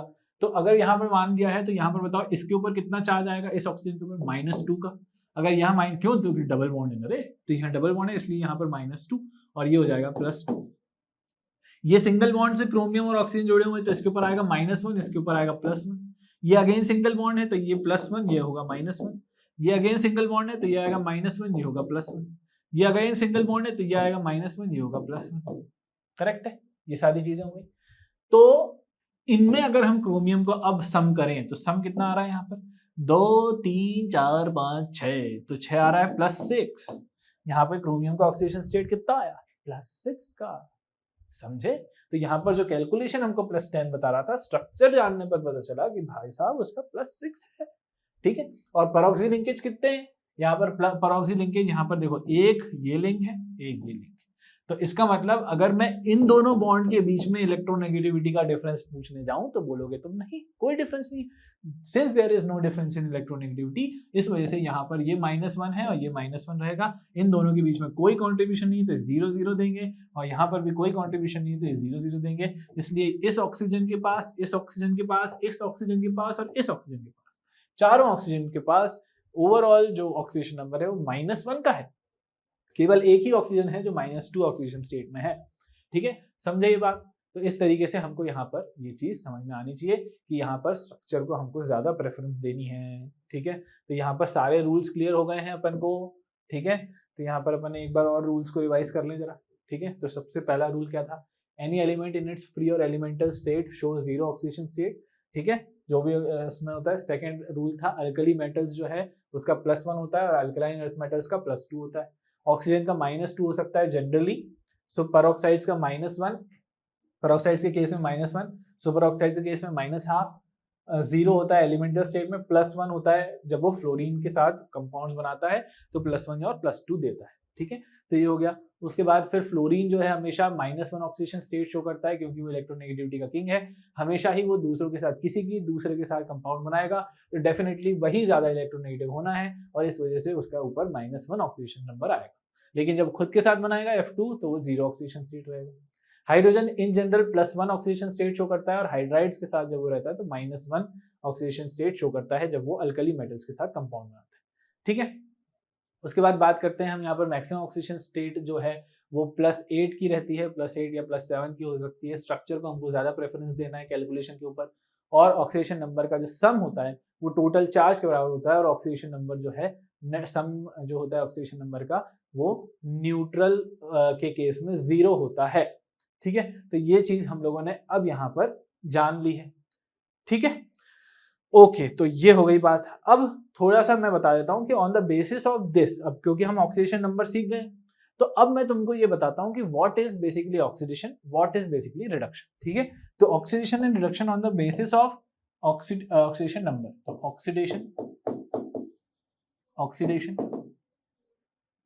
ऑक्सीडेशन क्या है? Oxidation is nothing but increase in oxidation number. किसी भी रिएक्शन में अगर ऑक्सीडेशन नंबर किसी पर्टिकुलर एलिमेंट का इंक्रीज हो रहा होगा तो हम बोलेंगे कि ऑक्सीडेशन हो रहा है। और रिडक्शन कब बोलेंगे? जब रिडक्शन तब बोलेंगे जब हम बोलेंगे कि there is a decrease in oxidation number. ठीक है, डिक्रीज इन ऑक्सीडेशन नंबर, ये चीज हो जाएगी oxidation reduction on the basis of oxidation number. अब now what is redox reaction? तो रेडॉक्स रिएक्शन क्या होती है? रेडॉक्स रिएक्शन वो होती है जो ऐसी reactions in which oxidation and reduction takes place simultaneously। ठीक है, takes place simultaneously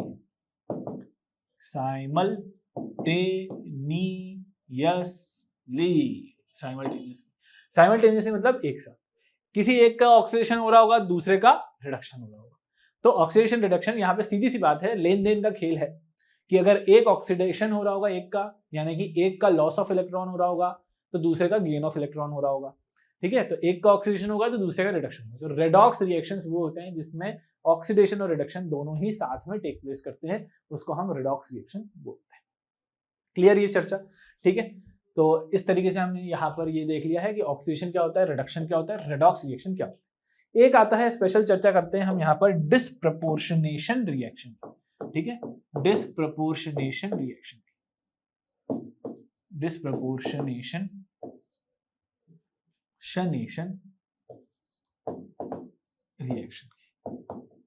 disproportionation reaction मतलब कि एक ही एलिमेंट का ऑक्सीडेशन भी हो रहा है, रिडक्शन भी हो रहा है। Oxidation and reduction of the same element in a reaction is called as disproportionation reaction। यहां पर ध्यान रखना कि oxidation and reduction of the same element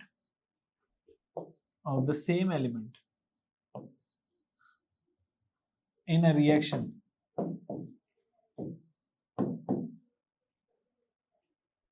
is called as disproportionation. ठीक है, is called as disproportionation.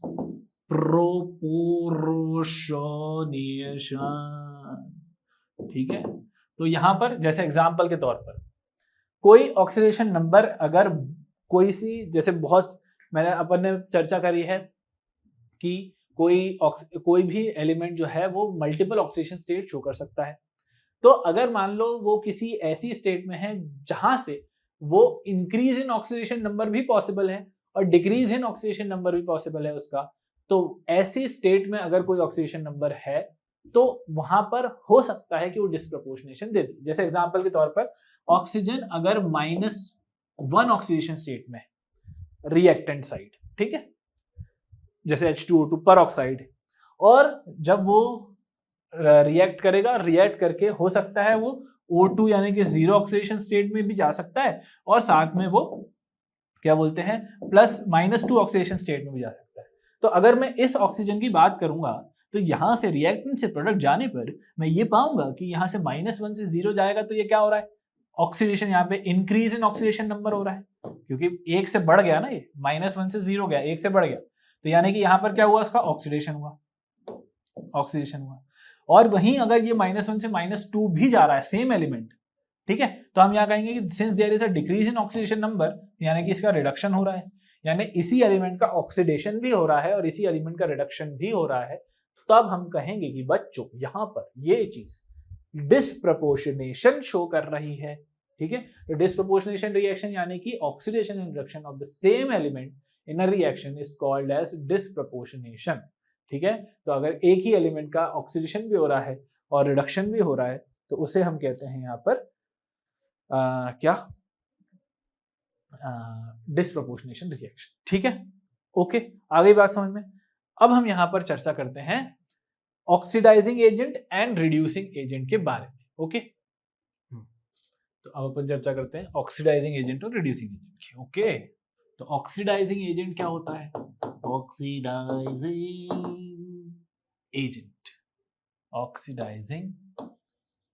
Agent यहाँ पर क्या होता है उसके बारे में चर्चा करते हैं, और रिड्यूसिंग एजेंट क्या होता है।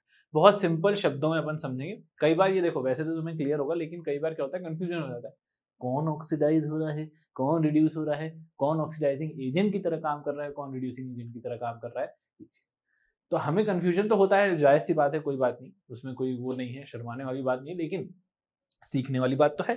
ठीक है, तो अगर यहाँ पर हम ये समझ गए हैं कि ऑक्सीडाइज होना और रिड्यूस होना कैसे देखना है, कि ऑक्सीडाइज कौन हो रहा है, रिड्यूस कौन हो रहा है, ये चीज अगर हम समझ जाते हैं तो हम ये भी समझ सकते हैं कि कौन ऑक्सीडाइजिंग एजेंट की तरह काम कर रहा है, कौन रिड्यूस। तो ध्यान से देखो कि ऑक्सीडाइजिंग एजेंट वो होते हैं, ध्यान से देखना, कि जो खुद रिड्यूस होते हैं, जिनका जो खुद क्या हो रहे हैं, रिड्यूस होते हैं, रिड्यूस होते हैं। ठीक है, और जो सामने वाले को ऑक्सीडाइज करते हैं, विच ऑक्सीडाइज सामने वाला। देखो खेल क्या है, खेल समझो, खेल है लेन देन का और फायदा और नुकसान का। तो यहां पर कुल मिला के बात ये हो रही है कि ऑक्सीडाइजिंग एजेंट वो होते हैं जो खुद रिड्यूस होते हैं। रिड्यूस होना मतलब कि गेन ऑफ इलेक्ट्रॉन करना। जो गेन ऑफ इलेक्ट्रॉन खुद कर रहे हैं, जो खुद रिड्यूस हो रहे हैं, जो खुद का फायदा कर रहे हैं, वो किसी ना किसी का तो नुकसान कर रहे हैं, और जिसका वो नुकसान कर रहे हैं वो ऑक्सीडाइज हो रहा है, वो ऑक्सीडाइज हो रहा है। और इसका मतलब इस बंदे ने जो खुद रिड्यूस हो रहा था, जो खुद फायदा कर रहा था अपना, वो सामने वाले का नुकसान कर रहा था, मतलब सामने वाले को ऑक्सीडाइज कर रहा था। ठीक है, तो इस वजह से विच ऑक्सीडाइज सामने वाला, यानी कि oxidizing agent are those which oxidize सामने वाला एंड जो खुद रिड्यूस होता है। खुद रिड्यूस होना मतलब कि खुद का यहां पर क्या हो रहा होगा, जिसका खुद खुद का क्या हो रहा है, खुद का ऑक्सीडेशन नंबर घट रहा है, ठीक है, या जो गेन ऑफ इलेक्ट्रॉन कर रहा है, गेन ऑफ इलेक्ट्रॉन कर रहा है, जो खुद गेन ऑफ इलेक्ट्रॉन कर रहा है, जो खुद का ऑक्सीडेशन नंबर कम कर रहा है, जो खुद जो है रिडक्शन हो रहा है जिसका, वो सामने वाले को ऑक्सीडाइज करेगा। ऐसी चीजों को हम ऑक्सीडाइजिंग एजेंट बोलते हैं, ठीक है, इनको हम ऑक्सीडाइजिंग एजेंट बोलते हैं। तो ऑक्सीडाइजिंग एजेंट वो जो खुद का फायदा करके सामने वाले का नुकसान करते हैं, ऑक्सीडेशन नंबर के टर्म्स में जो खुद का ऑक्सीडेशन नंबर कम करते हैं और सामने वाले को रीजन बनते हैं कि सामने वाला अपना ऑक्सीडेशन नंबर बढ़ा दे, यानी कि सामने वाला ऑक्सीडाइज हो जाए, उसे हम बोलते हैं ऑक्सीडाइजिंग एजेंट, ठीक है, ओके, समझ में आ गया ऑक्सीडाइजिंग एजेंट क्या होता है। अब वैसे ही अगर रिड्यूसिंग एजेंट के बारे में बात करें तो रिड्यूसिंग एजेंट क्या होगा, रिड्यूसिंग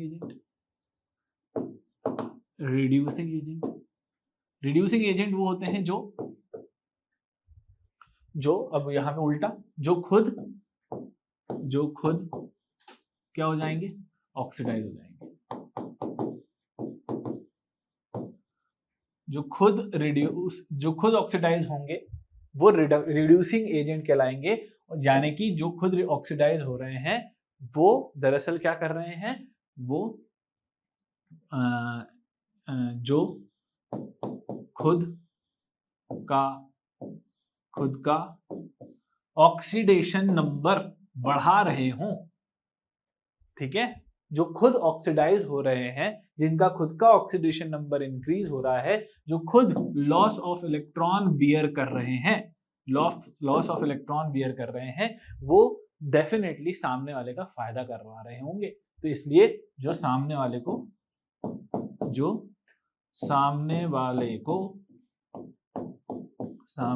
को क्या कर दे, रिड्यूस कर दे, है ना। तो रिड्यूसिंग एजेंट वो जो रिड्यूस कर रहे हैं सामने वाले को, खुद नहीं हो रहे, खुद तो ऑक्सीडाइज होते, ठीक है, तो जो सामने वाले को रिड्यूस कर दें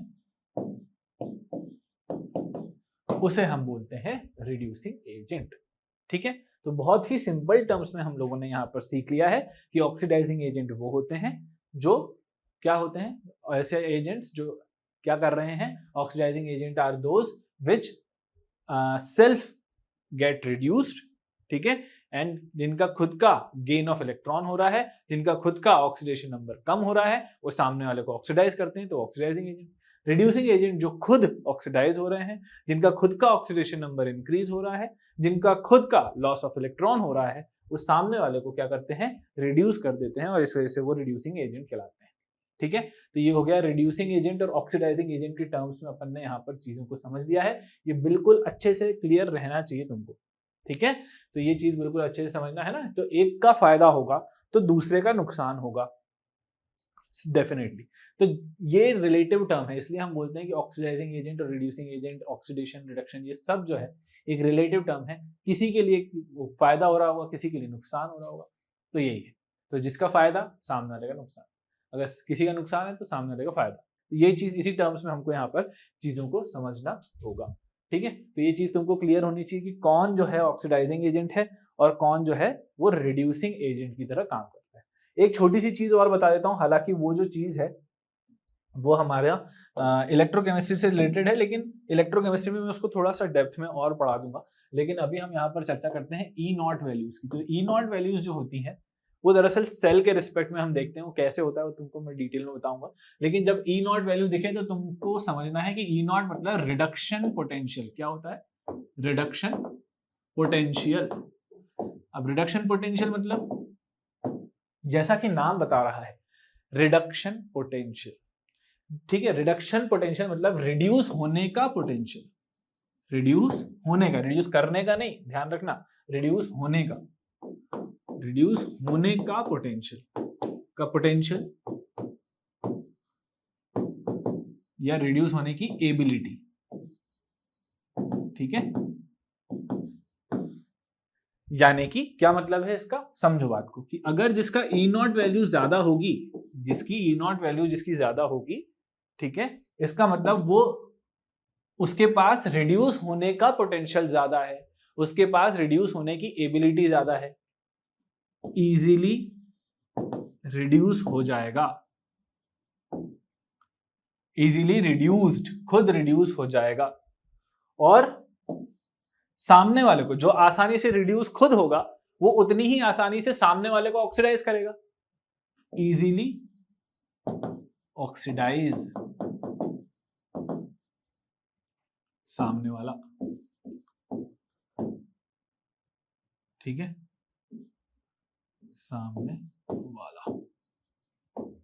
सामने वाले को आसानी से ऑक्सीडाइज करेगा, जिसका ई नॉट वैल्यू ज्यादा होगी, क्योंकि वो खुद आसानी से रिड्यूस हो रहा है। ई नॉट की वैल्यू ज्यादा होने का मतलब रिडक्शन का पोटेंशियल ज्यादा होना, मतलब रिड्यूस होने का पोटेंशियल ज्यादा होना, रिड्यूस होने की एबिलिटी ज्यादा होना, यानी कि आसानी से रिड्यूस हो जाना, यानी कि आसानी से ऑक्सीडाइज कर देना। समझ गए? सामने आसानी से ऑक्सीडाइज कर देना। और वहीं अगर ई नॉट वैल्यू जो है वो जितनी छोटी रहेगी, है ना, नेगेटिव मतलब बहुत ही कम है, और पॉजिटिव ई नॉट वैल्यू मतलब ज्यादा है, ठीक है, रिडक्शन होने का, तो ई नॉट वैल्यू जिसकी कम होगी वो इजीली ऑक्सीडाइज होंगे, इजीली ऑक्सीडाइज्ड, ये ई डी लिख रहा हूं ना, इसका मतलब इजीली ऑक्सीडाइज मतलब जो खुद आसान, जिनका रिडक्शन पोटेंशियल ज्यादा है, जिसका रिडक्शन पोटेंशियल ज्यादा है, वो चीज। यहाँ पर ई नॉट वैल्यू जिसकी कम होगी, इसका मतलब उसका रिडक्शन पोटेंशियल कम है, उसमें रिड्यूस होने की पोटेंशियल, रिड्यूस होने की एबिलिटी कम है, और जितनी कम रिड्यूस होने की पोटेंशियल रहेगा, रिड्यूस होने की एबिलिटी रहेगी, उतना ही ज्यादा ऑक्सीडाइज होने की पोटेंशियल रहेगा, ठीक है, ऑक्सीडाइज होने की एबिलिटी रहेगी। तो इस वजह से इजीली ऑक्सीडाइज होंगे और इजीली रिड्यूस करेंगे सामने वाले को, इजीली रिड्यूस सामने वाला,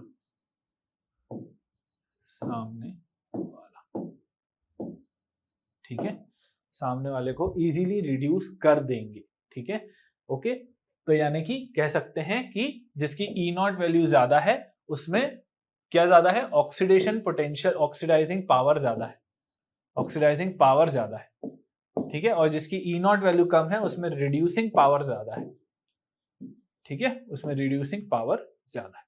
तो ई नॉट वैल्यू का ज्यादा होना मतलब ऑक्सीडाइजिंग पावर का ज्यादा होना, और ई नॉट वैल्यू का कम होना मतलब रिड्यूसिंग पावर का ज्यादा होना, वो ज्यादा अच्छा रिड्यूसिंग एजेंट रहेगा, better reducing agent, better reducing agent, ये बेटर ऑक्सीडाइजिंग एजेंट। समझ में आ गया ये?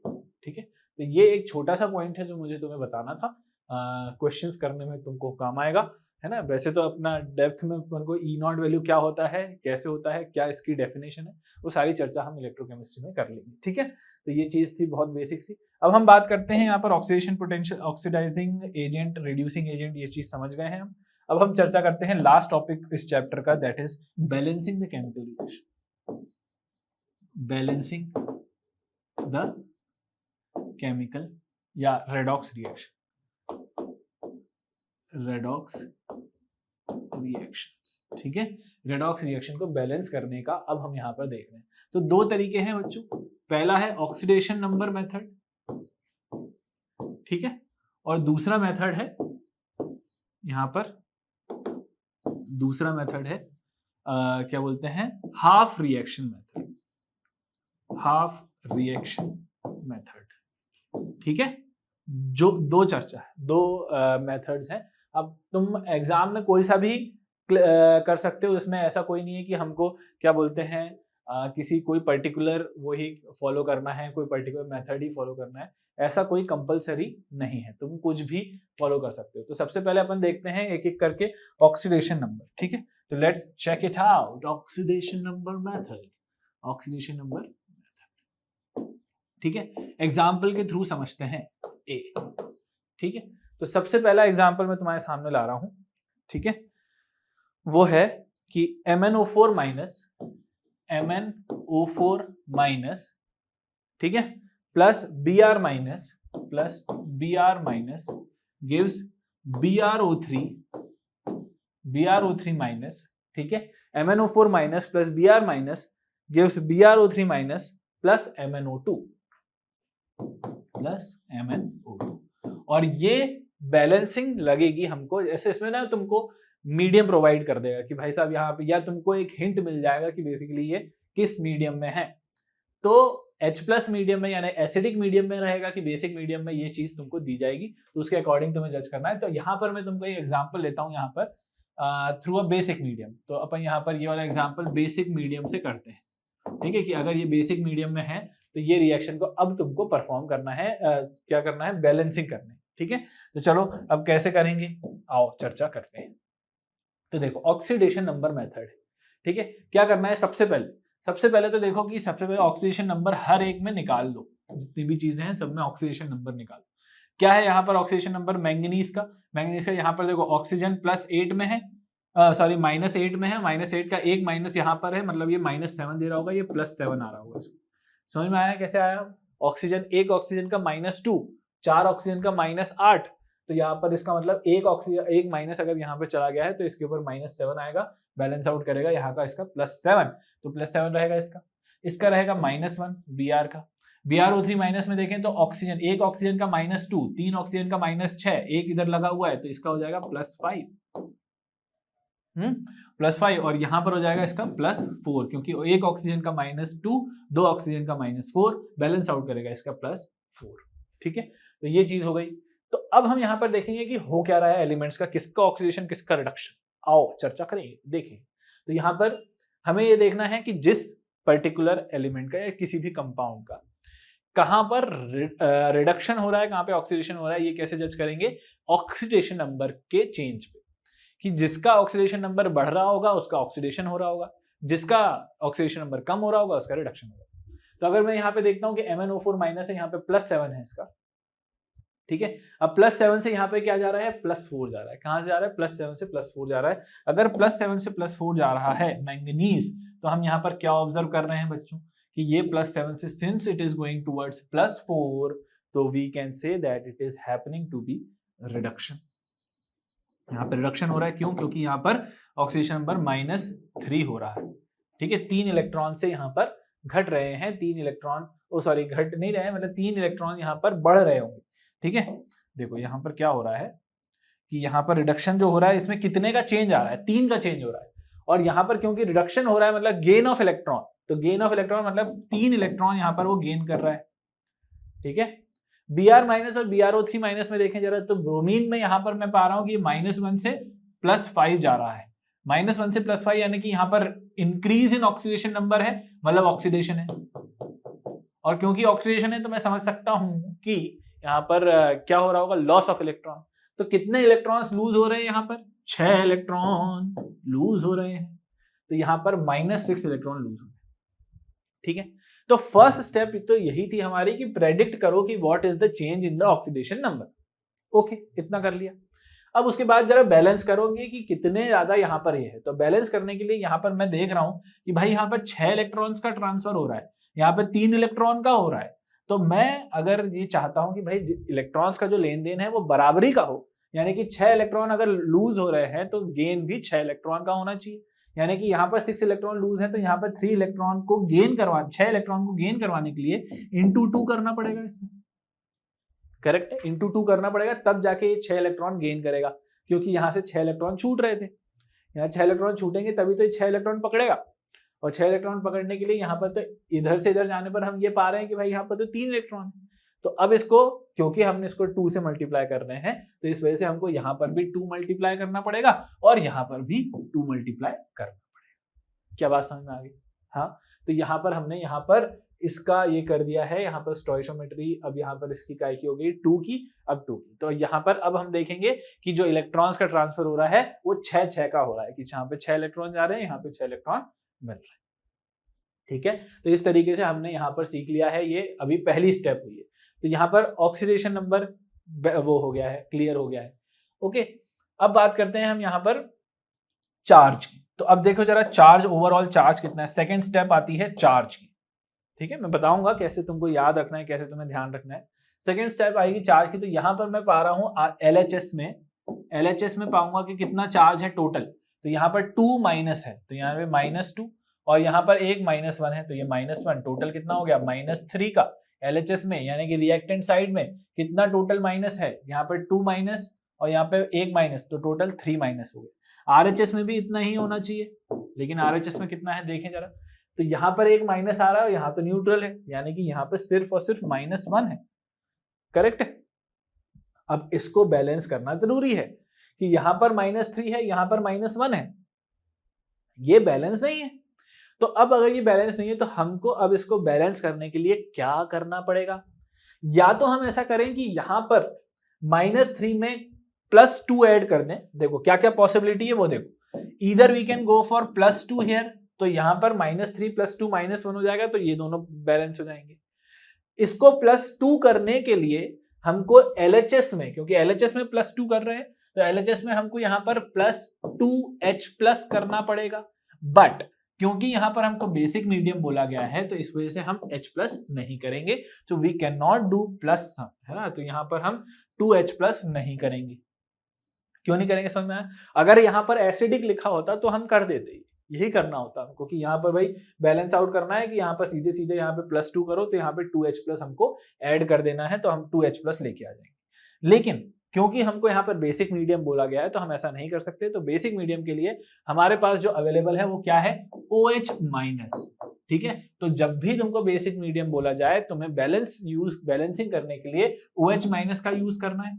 अगर हमको एसिडिक बोला जाता है तो हम उसको बैलेंस करने के लिए H+ यूज करते। ठीक है, तो अब यहाँ पर अगर ये चीज है तो LHS में अगर -3 है और हमको बेसिक मीडियम दिया गया है, that means for balancing we are available with OH-।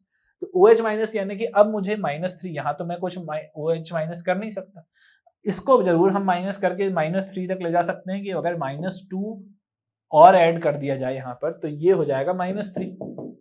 Correct है, तो ये -1 -2 के साथ मिलकर के -3 हो जाएगा। इसका मतलब मुझे RHS में 2 नेगेटिव और चाहिए। 2 नेगेटिव कहां से आएंगे? 2 नेगेटिव आएंगे अगर मैं यहाँ पर +2OH- जोड़ दूं, तो +2OH- अगर मैंने यहाँ पर जोड़ दिया +2OH-, तो अब ओवरऑल यहाँ पर कितना चार्ज हो गया? ये -1, ये 2 -3 का। यहाँ पर कितना चार्ज हो गया? ये -1 और 2 का -3 का हो गया। तो ये भी -3, ये भी -3, तो यहाँ पर हम बोल सकते हैं कि अब हमारा चार्ज दोनों साइड बैलेंस हो चुका है। ठीक है, तो चार्ज बैलेंस हो गया। अब हाइड्रोजन को हम बैलेंस करेंगे। Now next step is of balancing the hydrogen. तो जब हम हाइड्रोजन बैलेंस करेंगे तो जरा लेफ्ट हैंड साइड में नंबर ऑफ हाइड्रोजन कितने हैं? 0। 0 मतलब शून्य, 0 मतलब 0। तो यहाँ पर कितने हैं? 0 हाइड्रोजन है। यहाँ पर कितने हाइड्रोजन है? यहाँ पर हम देख रहे हैं यहाँ पर कुछ नहीं है, यहाँ पर कुछ नहीं है, यहाँ पर 2 है, तो टोटल 2 हाइड्रोजन।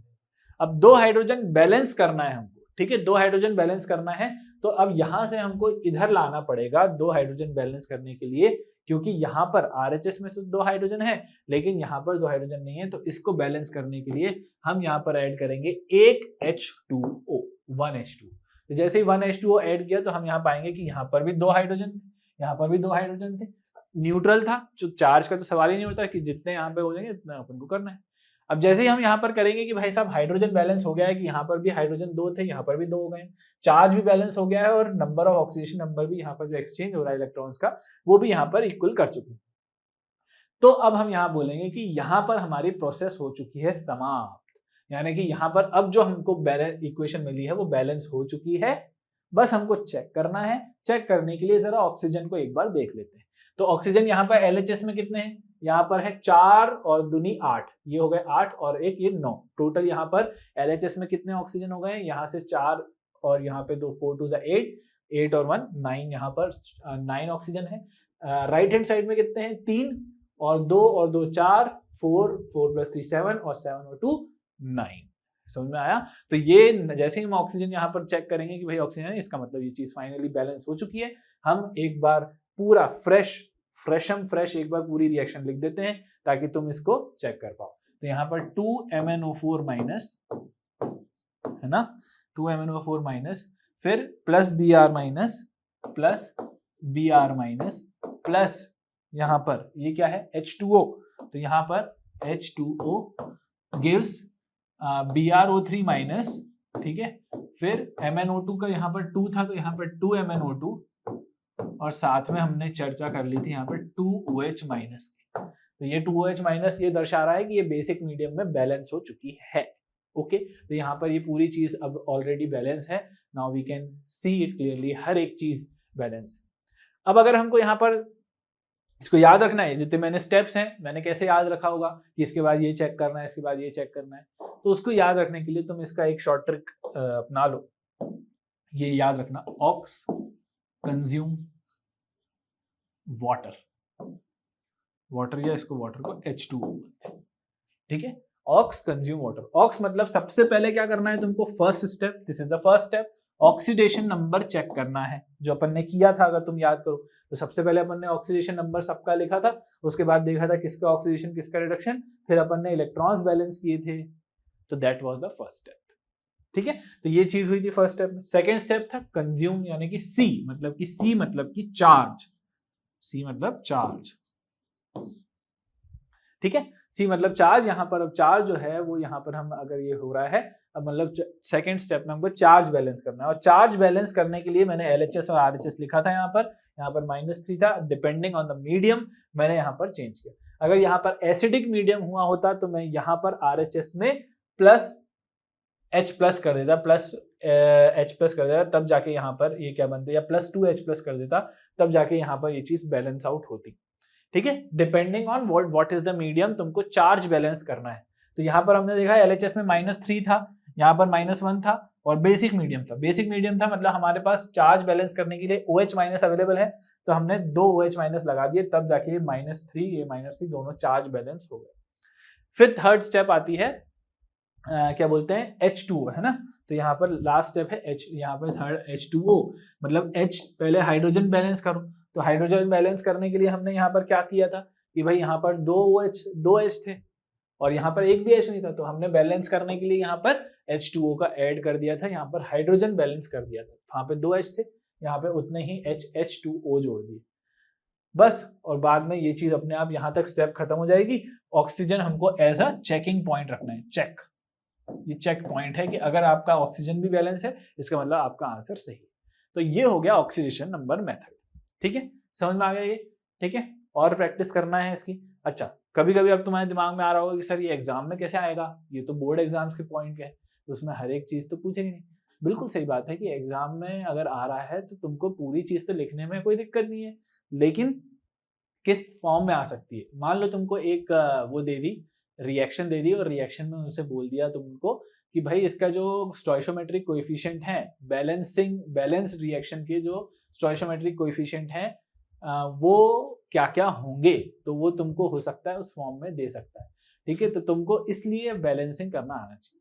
मैंने जैसा बोला कि 2 तरीके हैं, दो मेथड हैं, एक ऑक्सीडेशन नंबर मेथड जो अभी अपन ने सीखा, हाफ रिएक्शन मेथड जो अब हम सीखेंगे। तो ऐसा कोई जरूरी नहीं है कि तुमको कोई पर्टिकुलर रिएक्शन से ही या कोई पर्टिकुलर तरीके से ही तुमको बैलेंसिंग करना आना चाहिए, ठीक है। लेकिन क्या बोलते हैं, एक भी कोई सा भी एक अगर तुम्हें आता है, जिसमें भी तुम कंफर्टेबल हो तुम उससे कर सकते हो। वहां पे एग्जाम में ये नहीं लिखा रहेगा कि तुमको इसी मेथड को यूज करना है, ठीक है, ये बोर्ड एग्जाम्स में है, ठीक है। तो इसलिए तुमको यहाँ पर ये चीज क्लियर रहनी चाहिए इस मामले में कि यहाँ पर क्या हो रहा है, ओके, ठीक है। अब बात करते हैं हम यहाँ पर दूसरा मेथड जो है हाफ रिएक्शन मेथड, ठीक है, half reaction. Second method number 2 है half reaction method, half reaction method, ठीक, हाफ रिएक्शन मेथड। अब हाफ रिएक्शन मेथड जो होता है उसमें क्या होता है, जैसे इसको भी हम एक एग्जांपल के थ्रू समझते हैं, ठीक है। अब मैंने तुमको एक एग्जांपल दिया, Fe2 plus Cr2O7 2 minus gives Cr3 plus Fe3 plus, ठीक है। अब ये रिएक्शन है, इसको करना है हमको balance by using half reaction method. मैं तुम्हें दोनों बता रहा हूं, तुम्हें जो ठीक लगे वो करना, ठीक है। उसके बाद चलो Fe2 plus Cr2O7 2 minus gives Cr3 plus gives Fe3 plus.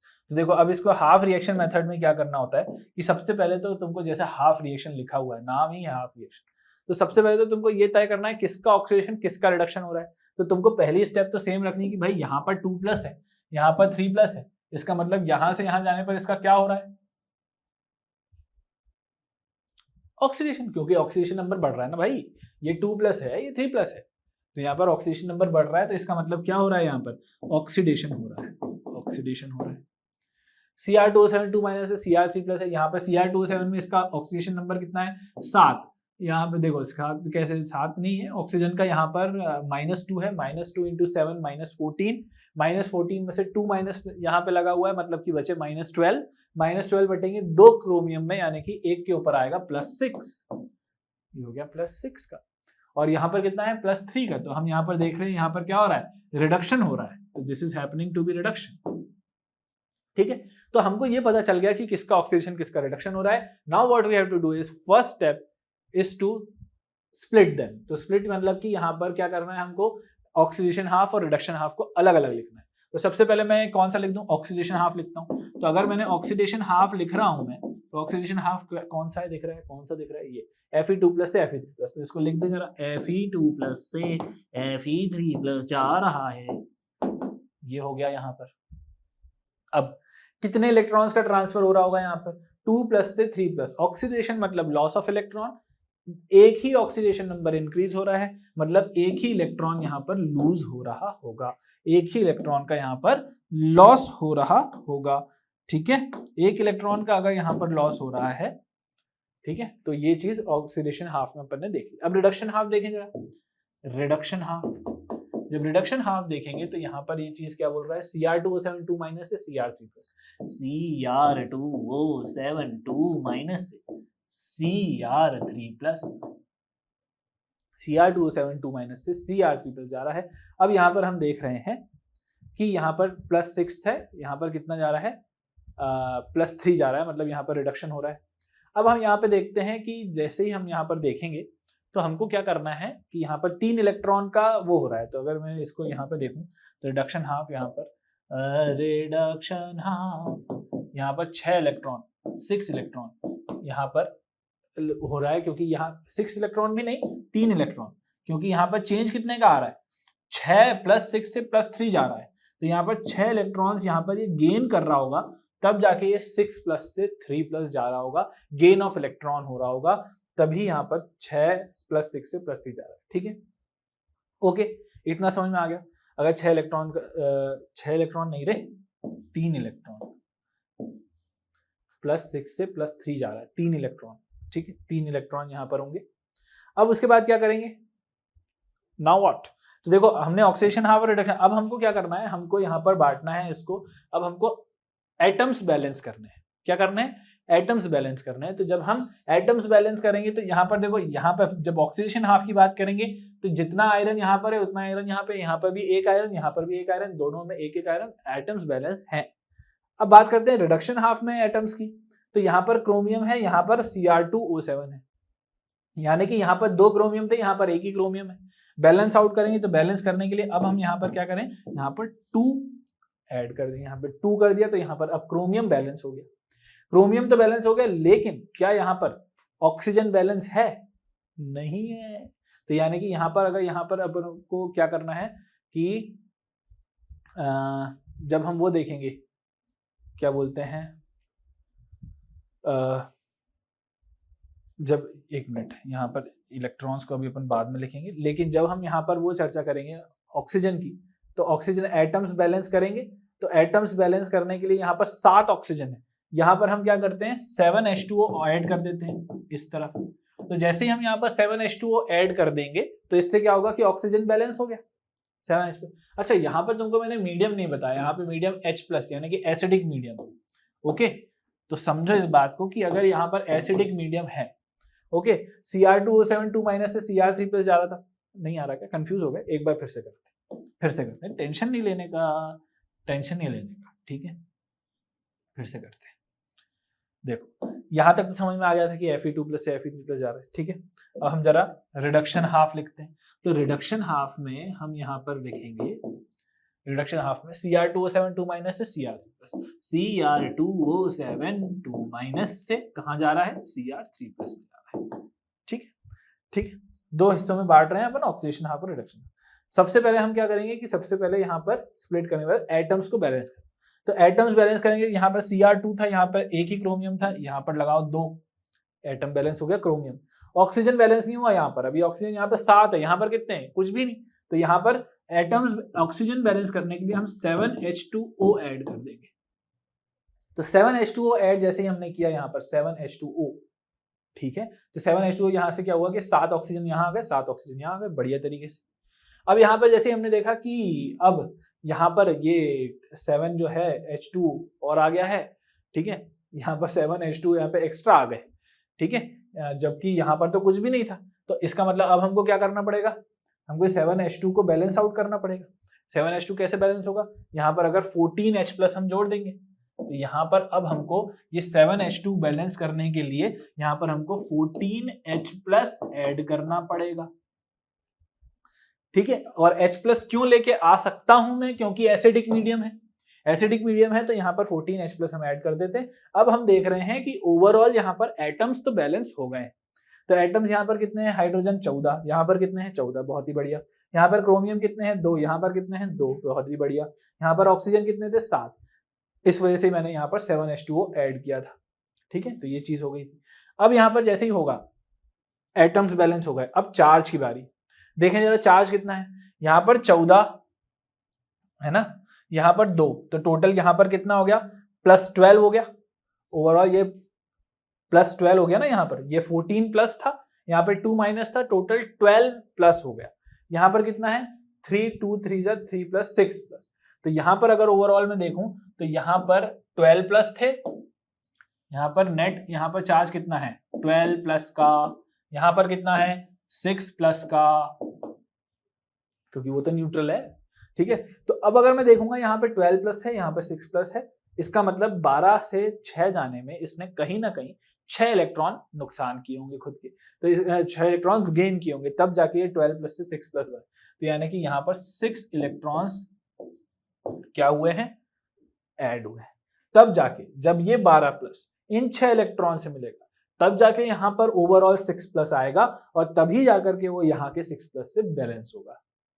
नहीं आया समझ में, देख सबसे पहले क्या किया, what is the first step, first step is to split them into 2 halves, oxidation half, reduction half, ये ऑक्सीडेशन हाफ, ये रिडक्शन हाफ, ठीक है। उसके बाद जब ऑक्सीडेशन हाफ में हमने देखा कि भाई ये तो बहुत आसान था, इसमें कोई ज्यादा चर्चा नहीं थी।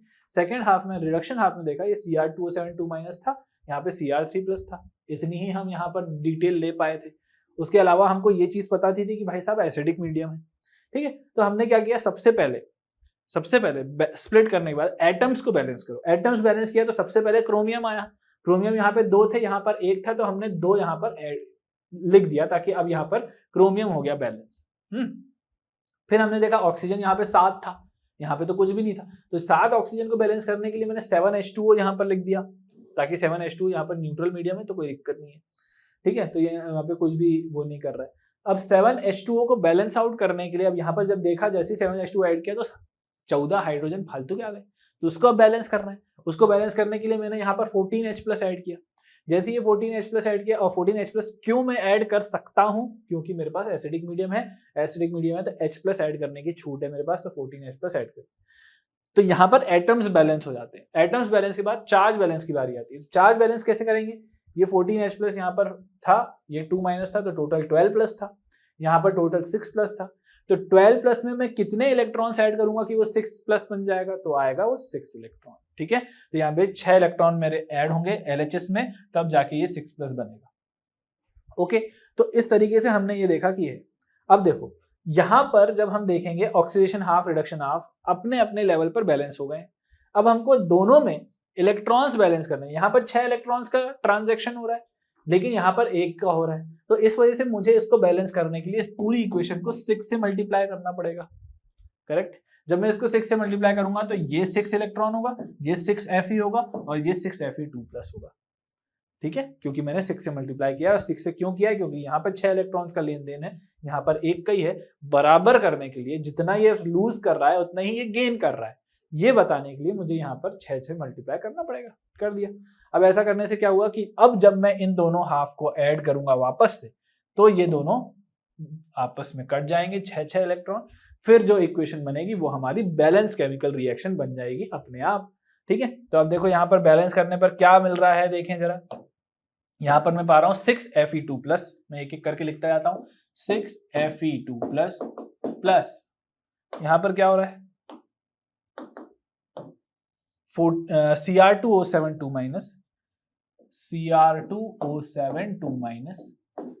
प्लस कितने H प्लस थे? 14 H प्लस थे, ठीक है। 14 H प्लस गिव्स, यहां पर ये हो गया, ये 6 इलेक्ट्रॉन गए यहाँ पे 6 Fe3 plus 2 Cr3 plus 7 H2, ठीक है। 2 Fe3 प्लस 2 Fe3 प्लस नहीं रहे, 6 Fe3 प्लस होगा, 6 Fe3 प्लस 2 Cr3 प्लस, हाँ 2 Cr3 प्लस 7 H2O, ये देखो। तो अब यहां पर क्योंकि एसिडिक मीडियम था इसलिए यहां पर H प्लस आ गया। तो तुमको कभी कभी ऐसा एग्जाम में जरूरी नहीं है कि वो एसिडिक मीडियम लिख करके दे, तुमको ये इक्वेशन देख करके समझ जानी है कि भाई साहब अगर H प्लस मीडियम दे रहा है वो, इसका मतलब यहाँ पर एसिडिक मीडियम में हो रहा है। इससे पहले वाली क्वेश्चन याद करो, इससे पहले वाले क्वेश्चन में अगर तुम्हें याद हो तो यहाँ पर OH माइनस आ रहा है, तो तुम इस OH माइनस को देख करके समझ सकते हो कि बेसिकली यहाँ पर बेसिक मीडियम, ठीक है। तो यहाँ बेसिकली यहाँ पर बेसिक, ठीक है, ओके। तो यहाँ पर ये हो गया, okay. 6 Fe2 plus Cr2 plus O72 minus plus 14 H plus 6 Fe3 plus 2 Cr3 plus 7 H2। तो ये हो गई यहाँ पर balance chemical equation by using half reaction method. Half reaction method से हम यहाँ पर ये चीज सीख गए, ठीक है। अब तुम्हें ये ध्यान रखना है, इसको कैसे याद रखेंगे, हाउ टू रिमेम्बर इट। इसको याद रखने का तरीका तुमको याद रखना है स्प्लिट AC, ठीक है। स्प्लिट AC याद रख लो, स्प्लिट AC से तुमको समझ में आ जाएगा कि बेसिकली क्या है।